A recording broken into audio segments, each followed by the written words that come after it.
Hi, I'm Tom Martin. I'm the face and story behind 1% Health. After spending the first 50 years of my life following the advice of the U.S. government and the medical community regarding a healthy lifestyle, I suddenly was diagnosed with heart failure. Within a few months, I was so sick I was in and out of hospitals and was rapidly dying. I was finally so ill and weak I required a cane to walk and an oxygen tank to breathe. They told me I would need a heart transplant.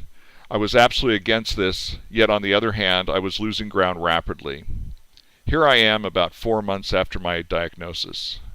And then, just about 3 months later, it was decided that I would have surgery to implant a left ventricular assist device, also known as an LVAD, to keep me alive. The LVAD takes blood from the left ventricle of the heart and pumps it around to the aorta and on to the rest of the body. It restored my blood flow and brought me a second chance to address my illness and find answers. This is a picture of me just before I was wheeled into surgery and then about 5 days later in ICU. Since the only real answer my doctor could give me was a heart transplant, I decided to look on my own and began reading obsessively. I found many resources and read many books. I found a path to healing I wanted to try and then found a doctor willing to work with me. 2 months after the implantation of the LVAD, there were already signs my heart was healing.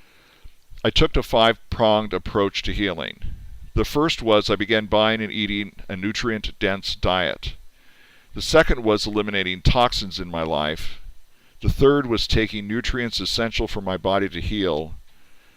The fourth was balancing the hormones in my body, and the fifth was exercise.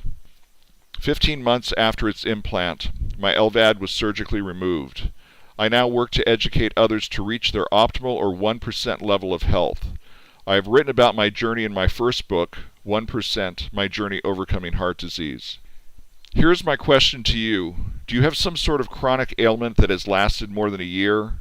One in which you have seen a doctor, followed his advice, and taken the medicine he prescribed? Are you well, or are you still sick? If you are still sick, you might want to consider taking control of your own health and following the advice in my books. I have a new book to help educate you as to how to make small changes in your life, one step at a time, until you no longer need to worry about heart disease, cancer, type 2 diabetes, and a host of other ailments. Your body is in a constant state of healing. Give it what it needs and eliminate what works against it, and you will live a long and healthy life.